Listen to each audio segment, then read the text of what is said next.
Big little tank আবিষ্কার করেন কে? Major Wilson ও sir William Triton. সর্বাপেক্ষা প্রাচীন যুদ্ধরথ কোথায় নির্মিত হয়েছিল? ভারতবর্ষে। বিশ্বের বৃহত্তম অস্ত্র রপ্তানিকারক দেশ কোনটি? যুক্তরাষ্ট্র।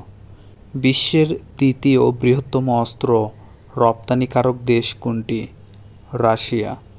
বিশ্বের তৃতীয় বৃহত্তম অস্ত্র রপ্তানিকারক দেশ কোনটি? ফ্রান্স।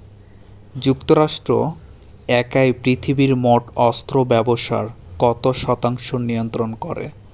50%। ডিনামাইট কে আবিষ্কার করেন? Alfred Nobel. কনকর্ড বিমানের আবিষ্কারক কোন দেশ? ইংল্যান্ড ও ফ্রান্স। ইউ-বোট সাবমেরিনের মতো সর্বপ্রথম কোন দেশ ব্যবহার করে? দ্বিতীয় বিশ্বযুদ্ধে জার্মানি প্রথম ইউ-বোট ব্যবহার করে।